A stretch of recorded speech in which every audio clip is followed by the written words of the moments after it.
Bonjour à tous et à toutes. Simplement quelques mots pour vous faire patienter, pour vous dire comment on a travaillé ce webinaire et pourquoi on vous a proposé cette thématique.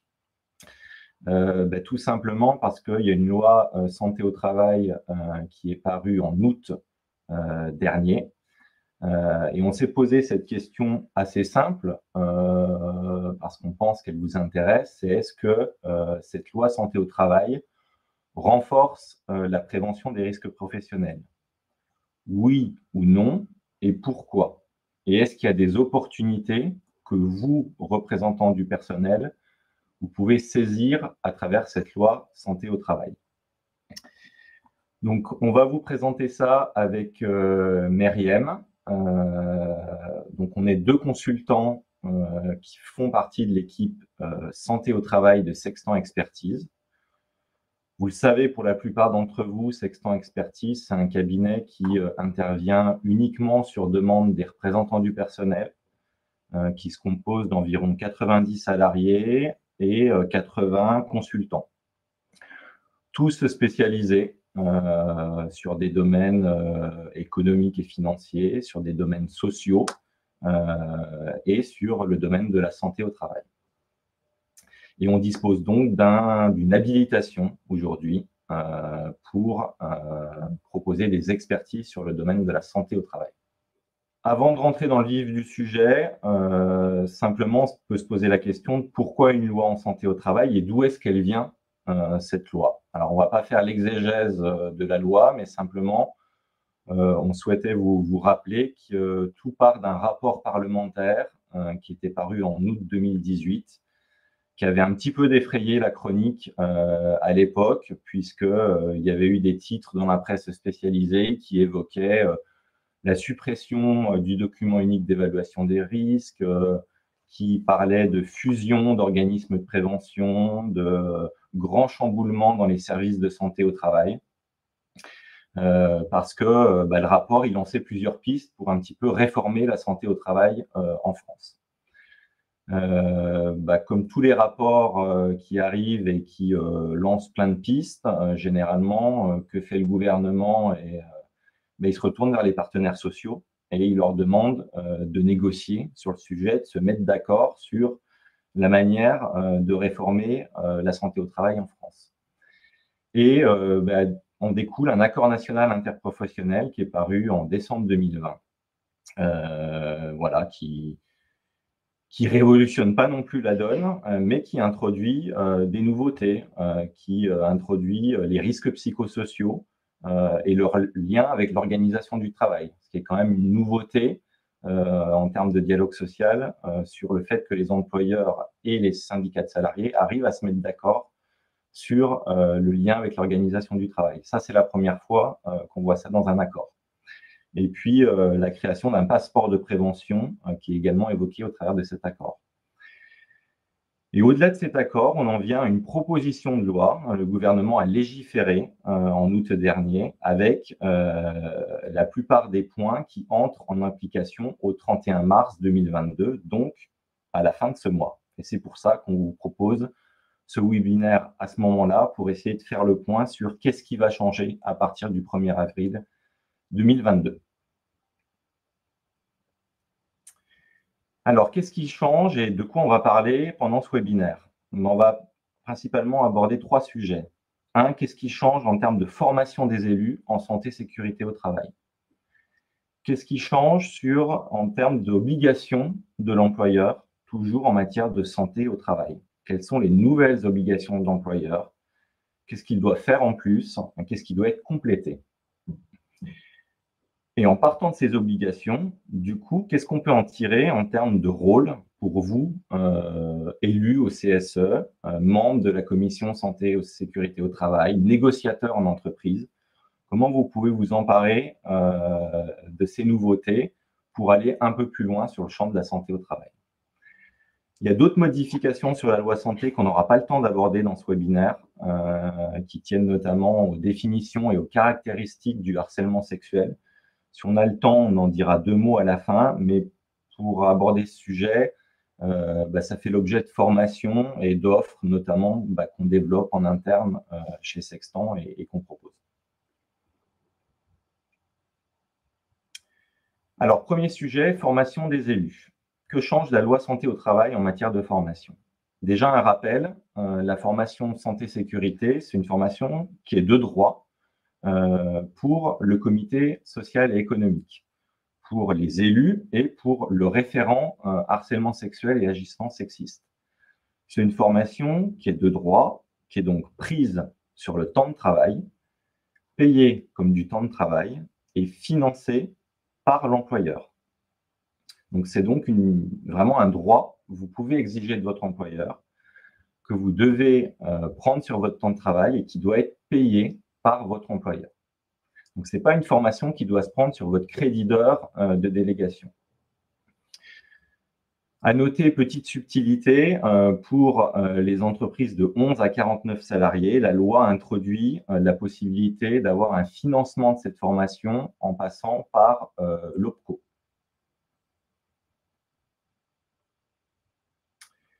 Alors, en principe, tous les représentants du personnel au CSE sont formés. Donc, sont concernés de façon certaine les élus titulaires et aussi les suppléants, le référent harcèlement sexuel et les membres de la commission santé-sécurité. La loi ne dit rien sur la formation des représentants syndicaux qui sont nommés par chaque organisation syndicale pour siéger au sein du CSE. La loi ne dit rien, mais peut-être que le décret d'application, qui n'est toujours pas paru au 18 mars 2022, qu'on attend toujours, peut-être que le décret dira des choses sur la formation de ce représentant syndical. Quoi qu'il en soit, si le décret ne dit rien, ce qu'on suggère, c'est que dans l'accord du fonctionnement du CSE, c'est un certain nombre de CSE à être déjà installés depuis plusieurs années. Là, on va entrer dans une période où les CSE vont se renouveler, où il va y avoir des nouvelles élections. C'est l'occasion, dans le nouvel accord qui va définir le fonctionnement du CSE, d'introduire des dispositions pour, par exemple, aborder la formation du représentant syndical si la loi ne dit rien et le décret ne dit rien. Alors, qu'est-ce qui change en matière de durée de la formation? Là, on vous a mis ce qui existait avant sur la gauche et ce qui existera à partir du 1er avril 2022. Et on voit que, en fait, les durées de formation sont revues globalement à la hausse. À retenir pour les membres de CSE, en cas de premier mandat, c'est 5 jours, quelle que soit la taille de l'entreprise. Avant, la durée de formation était conditionnée à la taille de l'entreprise, à savoir 300 salariés. Demain, peu importe la taille, premier mandat, 5 jours. Et au renouvellement, c'est 3 jours de formation SSCT. Pour les membres de la commission, idem, premier mandat, 5 jours. Et en cas de renouvellement, la loi dit 5 jours dans les entreprises de plus de 300 salariés. Donc la loi ne dit rien s'il y a une commission de santé créée dans les entreprises de moins de 300 salariés. C'est une possibilité qu'a l'entreprise. La loi ne l'oblige pas à avoir des commissions de santé-sécurité dans les entreprises de moins de 300 salariés. Mais si le dialogue social et dans votre accord, vous arrivez à instaurer une commission santé-sécurité dans les entreprises de moins de 300 salariés, la loi ne vous garantit pas 5 jours de formation en cas de renouvellement. Donc, pareil, à instaurer dans l'accord de fonctionnement et à prévoir. Et pour le référent harcèlement, mais avant, la loi ne disait rien sur la formation et aujourd'hui, elle prévoit 5 jours de formation pour un premier mandat et 3 jours pour un renouvellement.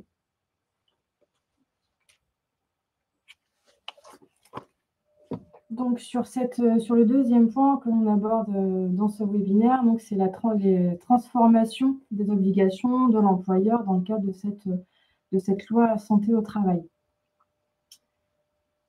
Le premier point que l'on vous fait, c'est un rappel quant à l'obligation de l'employeur en termes de santé et sécurité de ses salariés. Donc, l'employeur est garant de la préservation de la santé des employés dans son entreprise, mais surtout de l'ensemble. C'est-à-dire qu'à la fois du personnel qui est en CDI, mais surtout aussi les intérimaires, stagiaires, etc. Donc, il est important de retenir que son devoir de prévention ne s'arrête pas uniquement au personnel CDIsé, mais vraiment que ça regroupe en fait l'ensemble des salariés qui sont présents dans l'entreprise. On a l'article L4121-1 qui rappelle vraiment cette obligation de l'employeur qui, comme je vous le mets ici, que l'employeur doit tout mettre en œuvre pour assurer la sécurité et protéger la santé physique et mentale donc des salariés et ceux mis à disposition, comme je vous le disais. Et pour ce faire, il doit mettre en œuvre vraiment une politique de prévention. Donc, comment il le fait? Il le fait d'abord par mettre en place des actions de prévention contre les risques professionnels qui sont liés notamment à tout ce qui a trait à la partie physique, chimique, etc. Donc, on va dire c'est un peu la partie la plus, entre guillemets, simple à déployer pour lui, parce que c'est quelque chose qui est visible et direct. Le deuxième point, c'est de mettre en œuvre donc, des actions d'information et de formation des salariés, justement pour les protéger face aux risques professionnels qui sont à l'œuvre ou les risques psychosociaux. Le troisième point, donc, c'est la mise en place d'une organisation avec des moyens adaptés. Donc là, c'est le point qui peut être un peu plus le point le plus difficile à mettre en œuvre, où là, on a vraiment besoin que la direction et l'entreprise réalisent une réelle introspection de son organisation de travail. Et une fois que cela est fait, ça permet aussi donc à terme de réduire l'exposition notamment aux risques psychosociaux. Et ce qui a aussi évolué à travers le temps, c'est l'obligation de l'employeur en termes de résultats. Auparavant, donc, on était vraiment sur cette obligation de résultats. Aujourd'hui, on est vraiment plus sur l'obligation de moyens renforcés. C'est-à-dire que l'employeur doit prouver qu'il a mis en œuvre tous les moyens possibles pour éviter l'impact sur la santé de ses salariés. Donc vraiment, en cas de problème, si l'employeur prouve qu'il a fait tout ce qu'il fallait, il ne sera pas tenu responsable. Ce qui est différent de ce qui était le cas auparavant, où là, vraiment, c'était l'idée de résultat et qu'il ne fallait pas qu'il y ait d'impact sur la santé. Et s'il y avait un impact, malgré les mesures mises en œuvre, il était tenu responsable. Toujours dans les rappels, aujourd'hui, il y a 3 documents qui sont déjà obligatoires avant cette loi du 2 août 2021. Donc, on a le premier document qui est le bilan SSCT.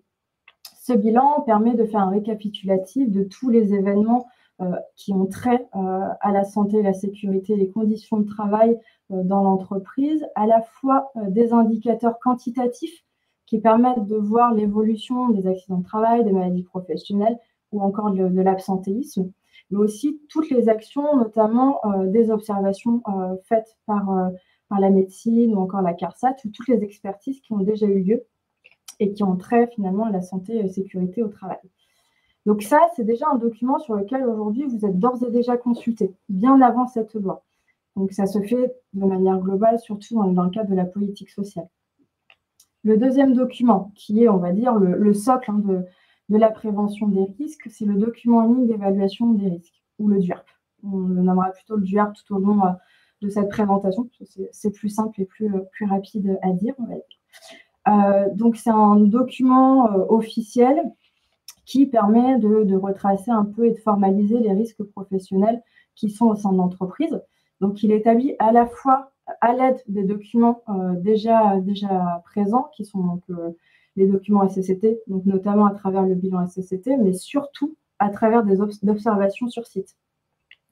Et donc, ce document, finalement, est le plus pertinent dès lors qu'il y a vraiment une évaluation qui se fait sur le terrain et qu'on ne fait pas un travail dit en chambre. Au plus on va réussir à être sur le terrain et à bien percevoir les risques, au plus ce document sera exhaustif et correspondra à la réalité.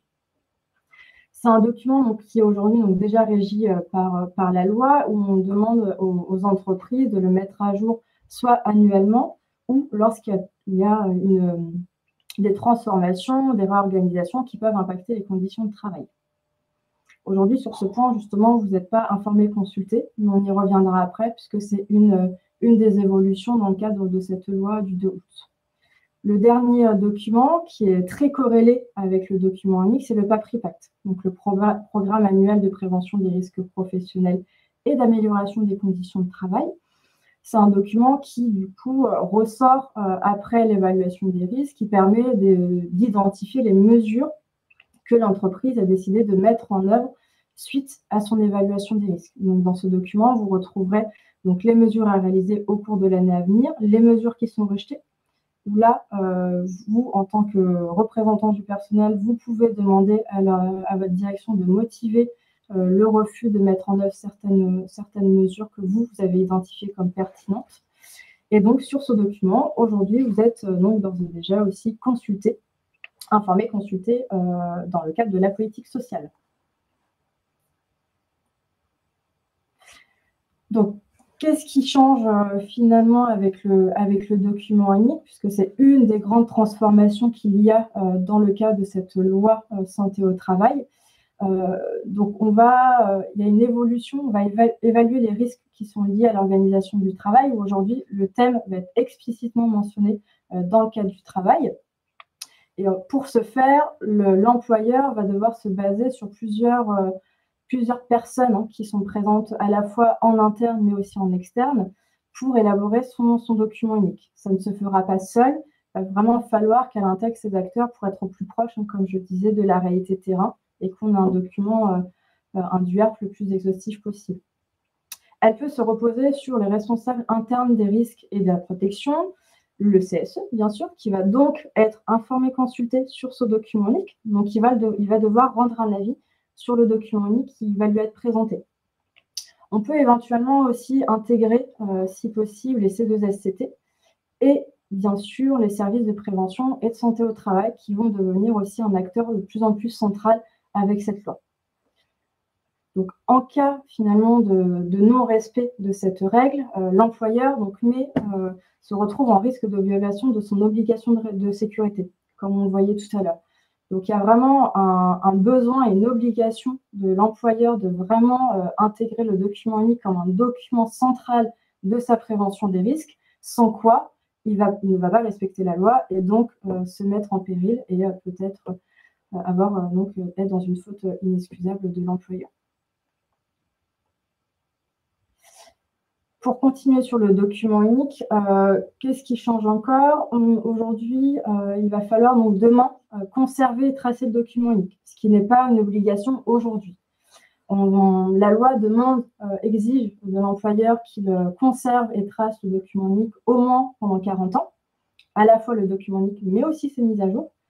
Pourquoi au moins 40 ans? Surtout parce qu'il y a des maladies professionnelles qui peuvent apparaître plus tard, qui ne sont pas immédiates. En tout cas, leurs effets ne sont pas immédiats. Par exemple, la maladie professionnelle liée à l'amiante. Ce n'est pas quelque chose qu'on voit tout de suite, ça apparaît au bout de plusieurs années. Le document unique va devoir être dématérialisé sur un site dédié. Donc ça va être à partir du 1er juillet 2023 pour les entreprises de 150 salariés et plus, et avoir une procédure sécurisée.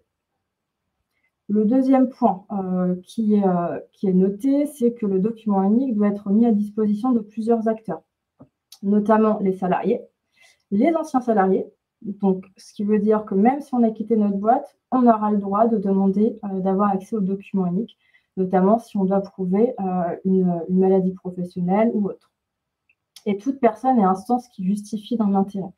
Donc là, ça peut être à la fois l'inspection du travail, comme la médecine du travail ou les services de santé. À savoir qu'aujourd'hui, normalement, le document unique doit déjà être mis à disposition de ces acteurs-là. Là, la loi formalise juste un peu plus, on va dire, cette action-là. Et finalement, quand est-ce que ça va être mis en œuvre? Donc, quand ce sera le 1er juillet, comme on disait, pour les 150 salariés et plus. Et pour les moins de 150 salariés, pour l'instant, ce sera par rapport au décret.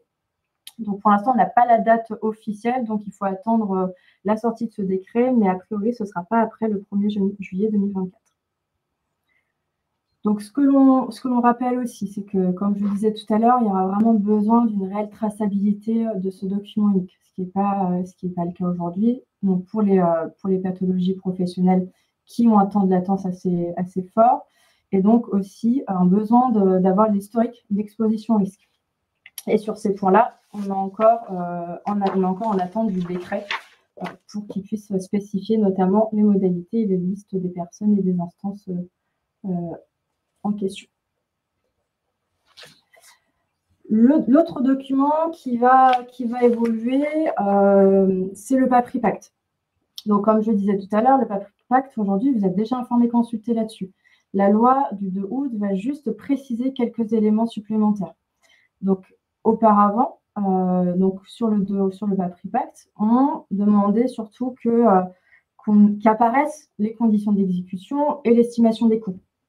On restait sur ces simples éléments. Demain, avec cette loi, on va demander beaucoup plus à l'entreprise. On va lui demander qu'elle précise le calendrier de mise en œuvre, c'est-à-dire que sur chaque mesure, on va devoir avoir un délai d'exécution.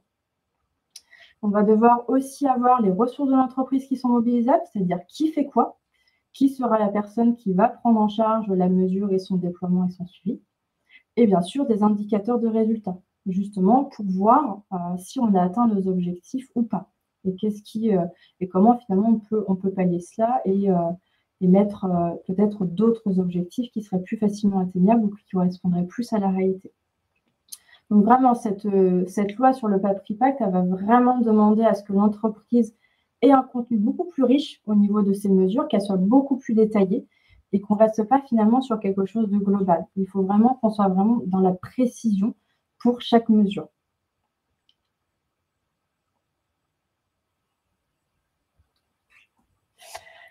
Sur le troisième point, donc c'est le rôle des élus et les leviers de négociation que vous avez à votre disposition pour saisir finalement ces différents changements législatifs. Pour rappel, aujourd'hui, vous avez plusieurs rôles, on va dire, à votre compte. Vous êtes là pour analyser les risques professionnels, c'est-à-dire voir quels sont les risques auxquels les salariés sont exposés dans l'établissement. Et pour ce faire, vous avez déjà deux outils, comme on disait. Vous avez le document unique, sur lequel, comme je disais tout à l'heure, vous avez l'évaluation des différents risques professionnels faits par votre direction, et le PAPRI Pacte.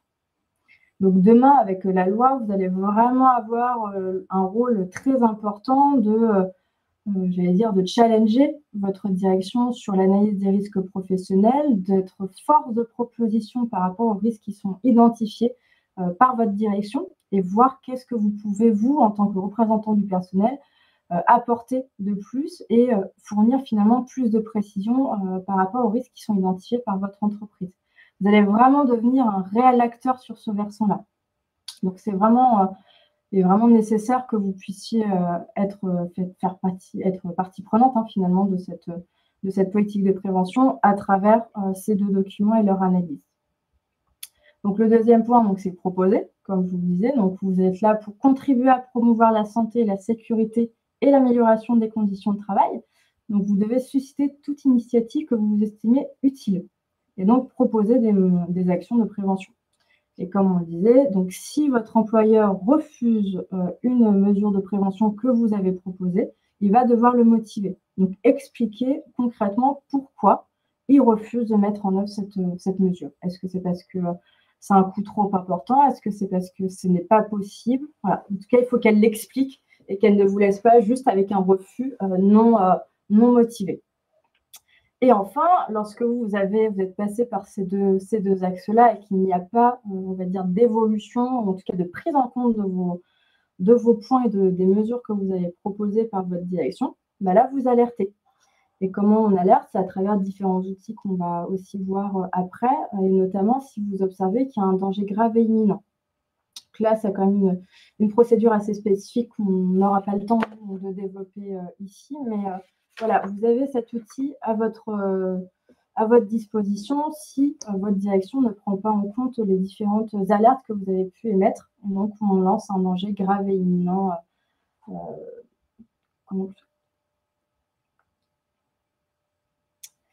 Donc, sur les outils que vous avez à votre disposition, vous en avez plusieurs aujourd'hui. Le premier, c'est les enquêtes.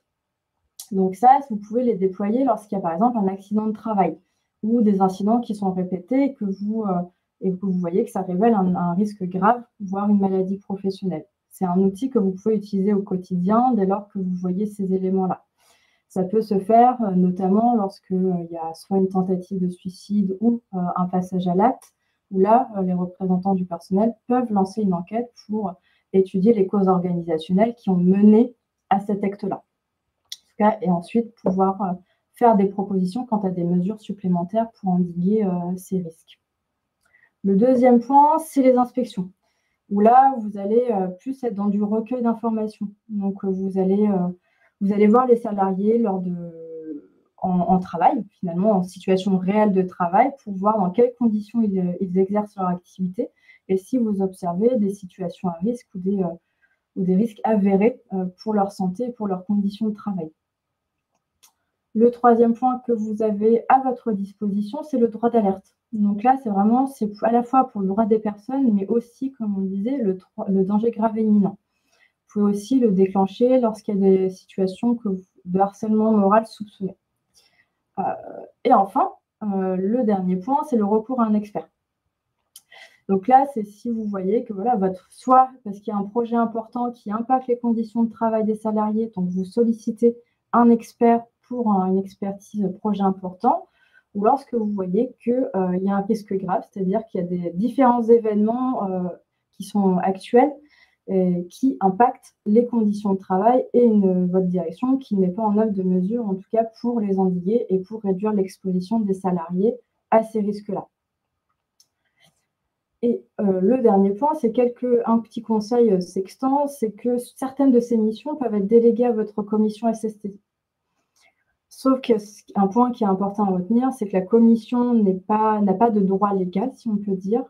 C'est vraiment un groupe de travail, un soutien au CSE. Certes, on peut lui déléguer certaines missions, mais tout doit remonter au CSE et c'est le CSE qui prend les décisions. Par exemple, pour le recours à expert, ce sera le CSE qui va prendre la décision d'avoir recours à un expert et en aucun cas, ce sera une C2SCT.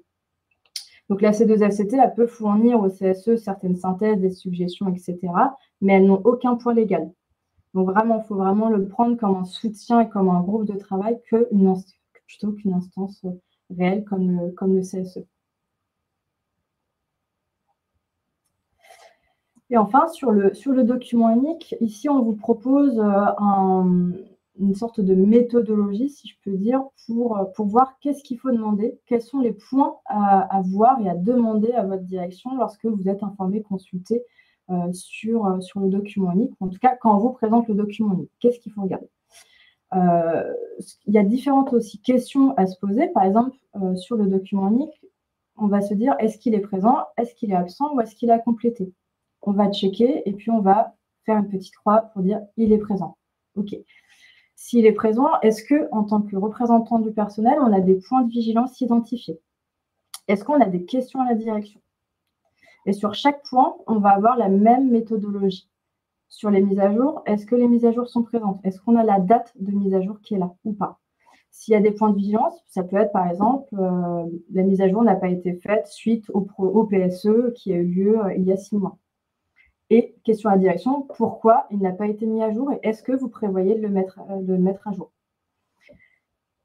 Je vais faire un dernier exemple, c'est sur la méthodologie de travail. On va dire que sur la méthodologie, ce sera à compléter parce qu'elle est présente, mais elle n'est pas exhaustive. Il peut manquer, par exemple, l'explication de la cotation des risques. Si on voit qu'il n'y a pas d'explication de la cotation de risque, ça peut amener à une interprétation des personnes qui mettent à jour le document unique. Et donc, une hétérogénéité dans le remplissage. Donc ça peut être un point de vigilance identifié par vous. Et des questions à la direction, toujours, pourquoi il n'y a pas l'explicitation de la cotation des risques.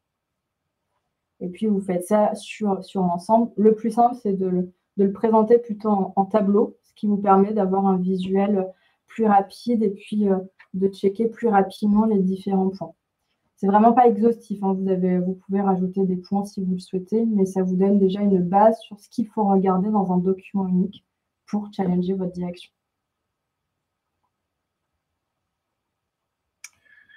Alors, Myriam vient de vous présenter quelles actions, quel regard vous pouvez avoir sur le document unique d'évaluation des risques qu'on vous présente et sur lequel vous êtes désormais informé et consulté. De la même manière, sur la partie plan d'action, quel est le regard en fait que vous pouvez porter. Déjà, c'est vérifier que les actions que propose l'employeur et qu'il définit en face de chaque risque identifié respectent bien les principes généraux de prévention. Et notamment le principe général de prévention qui veut que l'employeur combatte les risques à leur source. Donc, c'est-à-dire, est-ce qu'on est sur des actions de prévention primaires qui permettent d'agir sur la cause du risque. Je donnerai un exemple en matière de risques psychosociaux, par exemple. On voit souvent dans les plans d'action des actions de formation du management de proximité aux risques psychosociaux.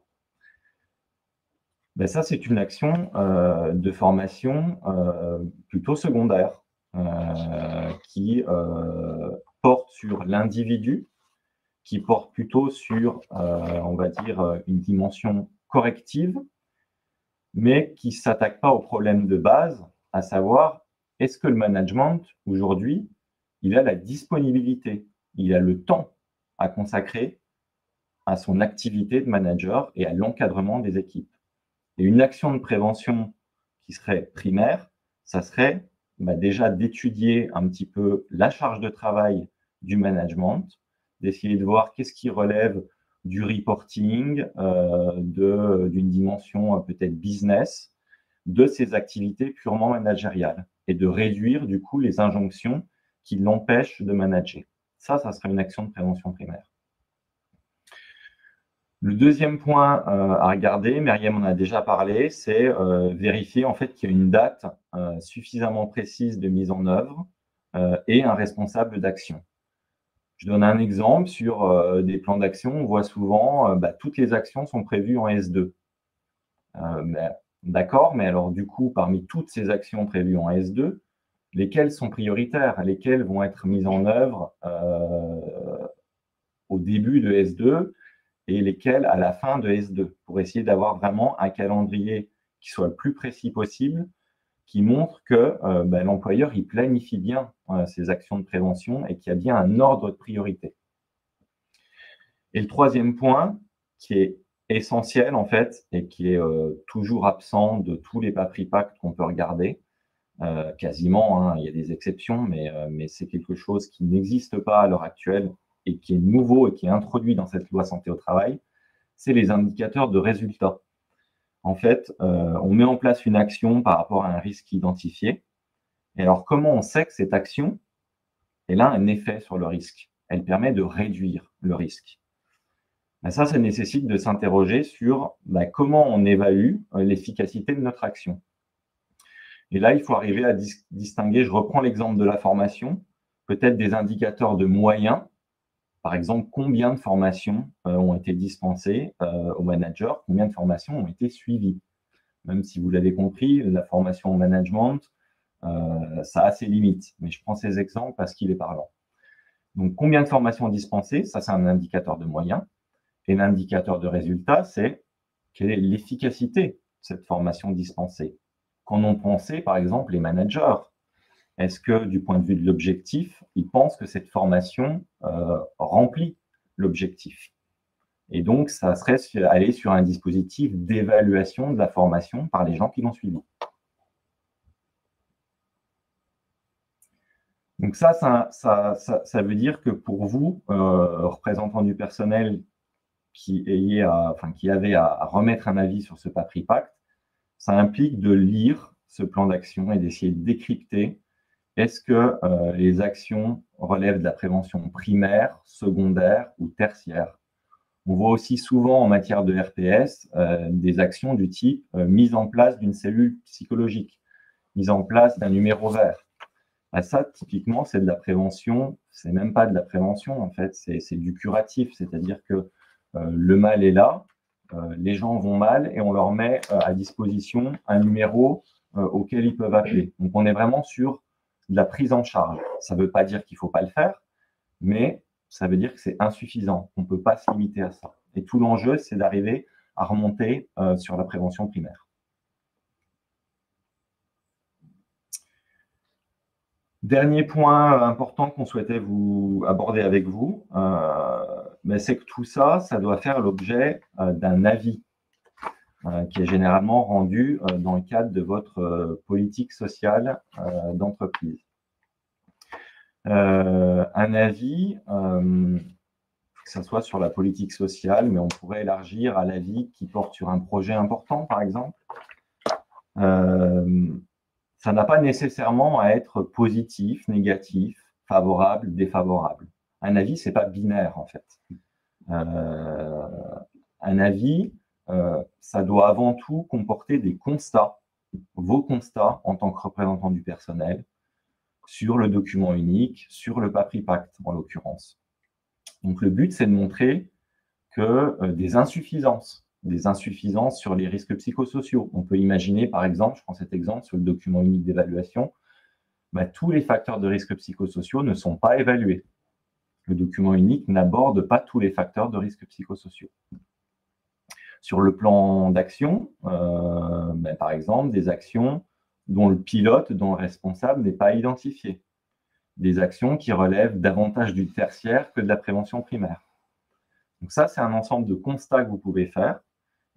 Et un enseignement que vous pouvez en tirer, c'est du coup, en tant qu'employeur, votre direction ne respecte pas les principes généraux de prévention et ne respecte pas son obligation en matière de santé physique et mentale. Et donc, vous faites des demandes, vous faites des vœux, vous demandez à votre direction de compléter le dispositif d'évaluation, d'évaluer tous les facteurs de RPS, d'associer les salariés à cette évaluation des RPS et de définir un plan d'action qui soit davantage sur le primaire que sur le tertiaire. Et ces vœux, ces demandes, elles doivent appeler une réponse de votre direction. Et donc, évidemment, cet avis, il doit être lu et donc il doit y avoir un vote à la majorité des élus titulaires du CSE. Donc, je vous l'ai dit, on s'était donné 40 minutes. D'après le compteur qui défile sous nos yeux, on en est à 38. Donc, c'est plutôt que c'était pas trop mal calibré. Et donc, il y a d'autres sujets qui sont abordés par cette loi santé au travail sur lesquels on a été obligé de faire l'impasse, en fait. Donc, on va juste les aborder très brièvement maintenant, vous dire deux mots. Le premier, c'est qu'il y a les conditions de travail. Le mot « conditions de travail » figure maintenant dans le champ de la négociation annuelle sur la qualité de vie au travail. Donc avant, on avait une négociation sur la qualité de vie au travail et l'égalité professionnelle entre hommes et femmes. Et on rajoute maintenant ce terme « conditions de travail ». Donc ça permet d'avoir un champ quand même aussi beaucoup plus large, parce que derrière les conditions de travail, typiquement, on a des questions comme les RPS qui peuvent rentrer dans le champ de la négociation, comme l'environnement de travail. Enfin, maintenant, le champ est très ouvert. Donc, ça implique un lien assez fort, des relations entre les représentants du personnel qui sont CSE, donc qui sont informés et consultés, et qui, du coup, sont en première ligne sur les conditions de travail, et puis les négociateurs qui vont potentiellement avoir à aborder ce sujet annuellement. Donc, il faut arriver à instaurer une relation bilatérale entre les différentes parties pour qu'il y ait du lien et pour nourrir en fait les négociateurs par rapport aux insuffisances actuelles de l'entreprise, au manque dans le DU et essayer de grappiller des choses en termes de négociation. On pourrait imaginer, par exemple, de négocier un questionnaire, en fait, un questionnaire sur les RPS qui soit global, qui aborde tous les facteurs, qui associe les représentants du personnel, qui leur donne accès aux résultats. Voilà, on peut imaginer des choses et en tout cas, ça ouvre un champ de négociation possible. Le dernier point qui est très difficile à aborder en 30 secondes. C'est les modifications introduites sur le harcèlement sexuel. Simplement, l'idée à retenir, c'est qu'on a maintenant un champ de définition plus large, plus englobant du harcèlement sexuel, et notamment sur le harcèlement sexuel qu'on pourrait qualifier d'indirect, qui serait en fait des gestes, des paroles, des remises d'objets, des choses voilà un peu insidieuses et qui seraient soit le fruit d'une personne ou de plusieurs personnes. Donc voilà, on a un champ de définition qui aujourd'hui est plus large et en tout cas permet potentiellement demain à un juge peut-être de qualifier davantage de situations comme relevant du harcèlement sexuel.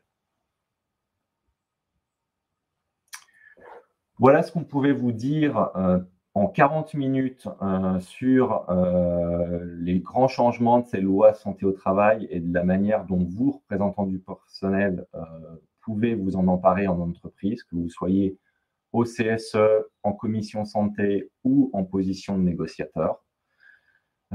Sachez qu'on reste disponible si vous avez des questions. Donc déjà, il y en a un certain nombre qui sont sur le chat et qu'on va essayer d'aborder dans les 20 minutes qui nous restent.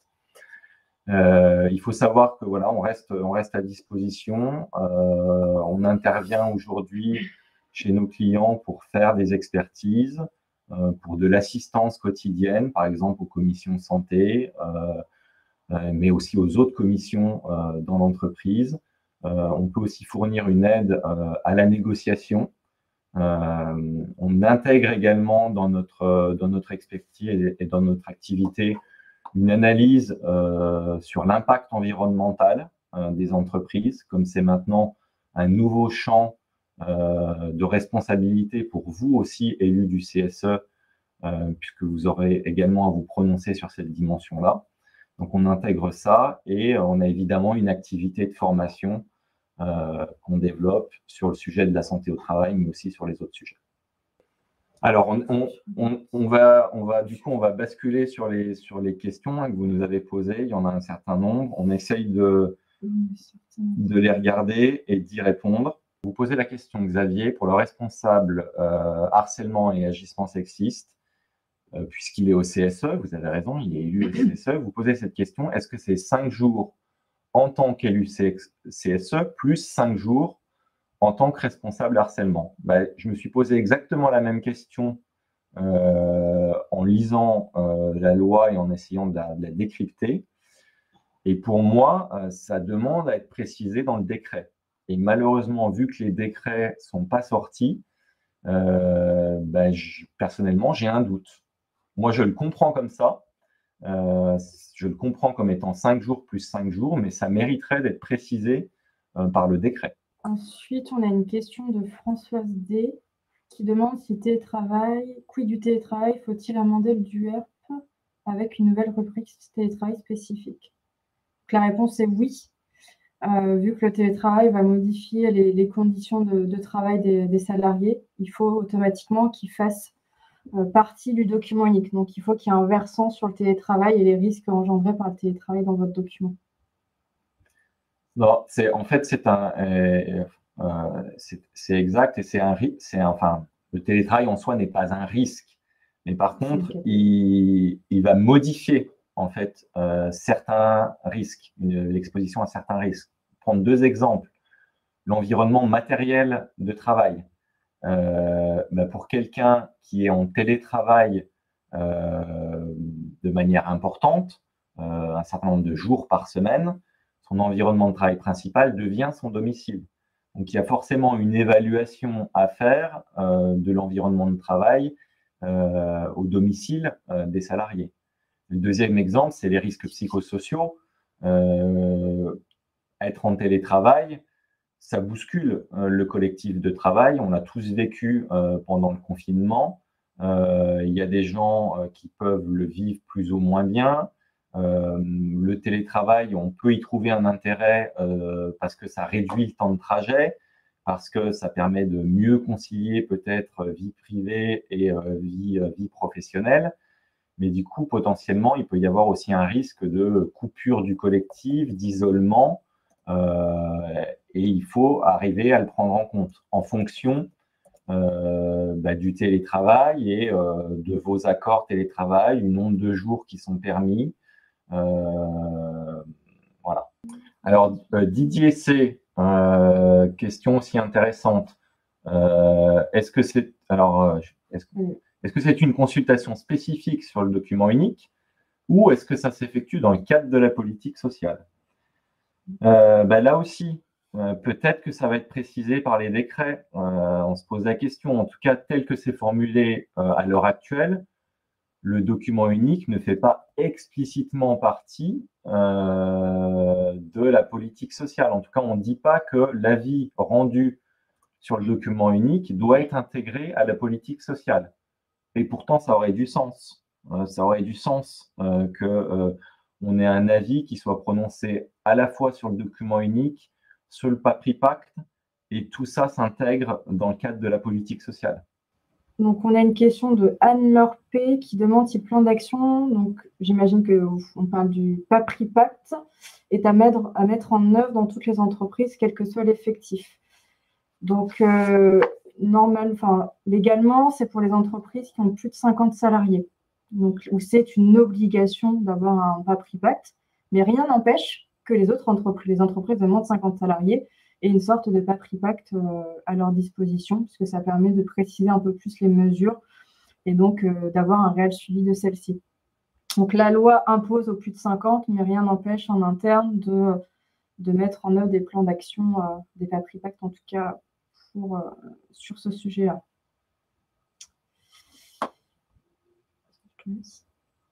Ce qu'on vous a présenté sur le plan d'action, sur le PAPRI Pacte, toutes les exigences, c'est vraiment pour les plus de 50. Après, je ne sais pas si d'ailleurs c'est une remarque de Laurent B en dessous, là que je ne vois pas, mais effectivement, ça ne dédouane pas les petites entreprises de ces obligations de prévention. Et les principes généraux de prévention que j'ai évoqués, ils s'appliquent aussi aux petites entreprises. Simplement, en termes de formalisme, vous ne pouvez pas vous appuyer sur ce qu'on vient vous présenter pour le réclamer à votre employeur si vous êtes dans une boîte de moins de 50. Dans une entreprise de moins de 50 salariés, pardon. Alors, la formation, la formation en santé au travail, c'est une formation de droit.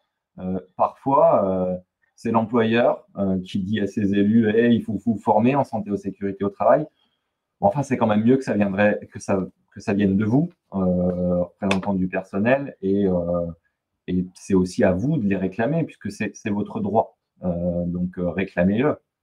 Mais parfois, effectivement, on intervient en formation auprès d'élus qui nous expliquent que c'est leur employeur qui leur a demandé de se former.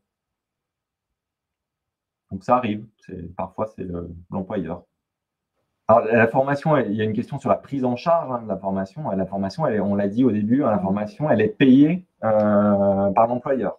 C'est l'employeur qui paye cette formation en santé au travail. Alors, comment évaluer les risques chez chaque salarié en télétravail? Bonne question de Claire sur comment évaluer les risques chez chaque salarié en télétravail. On peut imaginer, par exemple,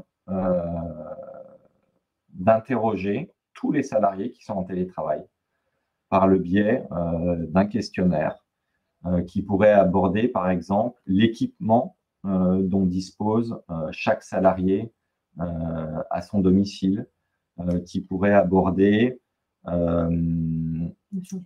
la charge de travail. Est-ce que ces horaires restent raisonnables ou est-ce qu'on le voit, comme on le voit dans pas mal d'entreprises et aussi dans pas mal d'études qui portent sur le sujet, est-ce que le télétravail s'accompagne d'une forme de transformation du temps de transport, ou en tout cas d'une partie du temps de transport en temps de travail? Est-ce que, en gros, télétravail s'accompagne d'un allongement de la durée du travail ou du temps de travail. On pourrait imaginer voilà, une enquête, un questionnaire qui permette d'avoir des réponses et d'avoir une évaluation des risques qui sont impactés par le télétravail. Et juste peut-être une précision aussi, ou en tout cas quelque chose que vous pouvez aussi voir à travers un questionnaire sur le télétravail, c'est justement questionner les salariés sur soit leur souhait de rester en majorité en télétravail ou en retour sur site, ce qui vous permet de voir si on essaie de s'échapper du lieu de travail parce qu'il y a un climat social qui est fortement dégradé, des relations sociales qui sont pas très optimales, et donc on préfère rester à la maison, comme ça on sort un peu de tout ça. Donc ça peut aussi vous donner quelques billes sur ce climat interne et voir pourquoi, et questionner pourquoi les salariés veulent plus ou moins de télétravail. Juste, je vois une remarque d'Anaël. Anaël, juste en dessous. Effectivement, pour les entreprises de moins de 50, il y a bien des actions qui doivent être mises en place. On l'a dit, les principes généraux de prévention s'appliquent et la loi prévoit bien une liste d'actions de prévention et de protection. Mais simplement, cette liste d'actions, elle n'est pas... il n'y a pas d'autres indications supplémentaires. Si vous voulez, sur l'aspect, ce qu'on a détaillé, un indicateur de résultat, par exemple, ça, techniquement, on ne peut pas le transposer aux entreprises de moins de 50. En tout cas, légalement, on ne peut pas s'appuyer sur ces articles qui définissent vraiment le contenu du Paris Pacte. Mais il doit bien y avoir des actions de prévention des risques dans les moins de 50, en rapport avec le document unique. Pas de précision sur la loi, sur le délai dans lequel la formation doit avoir lieu. Ça, c'est à vous, en tant qu'élu, de voir ce qui est opportun selon vous. Souvent, ce qu'on voit, par exemple, à l'occasion d'un premier mandat, on est sur des durées de 5 jours. C'est d'avoir un premier temps de 3 jours, généralement en début de mandat, voilà, pour avoir toutes les informations, entre guillemets, partir sur ce premier mandat armé, équipé, et les 2 jours sont faits un peu plus tard, une fois que voilà, vous avez un petit peu avancé dans votre mandat, il y a plusieurs mois qui se sont écoulés, et on complète la formation de 5 jours avec les 2 derniers. Ce qui permet voilà, déjà de ne pas avoir 5 jours de formation continue, de le couper en 2 et de décaler ça un peu dans le temps. Alors, Nathalie nous demande, est-ce qu'on propose une lecture des incidences précises de cette loi pour les entreprises de moins de 50 salariés?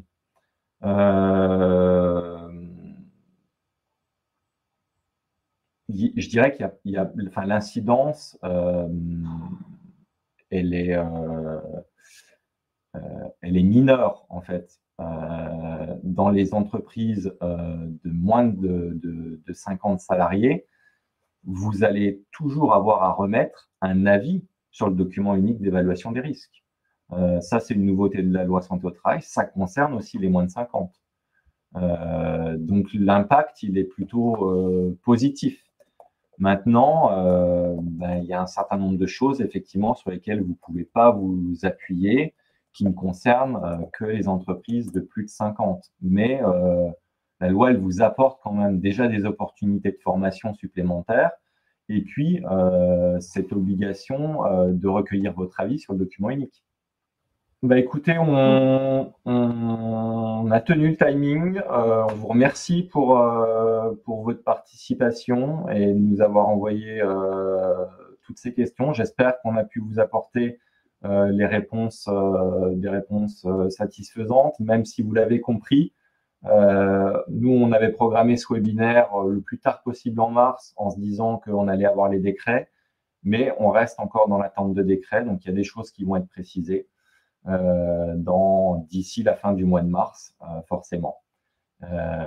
Et donc, on vous envoie le support comme promis. Merci à vous et bonne journée. Merci, bonne journée à vous. Au revoir.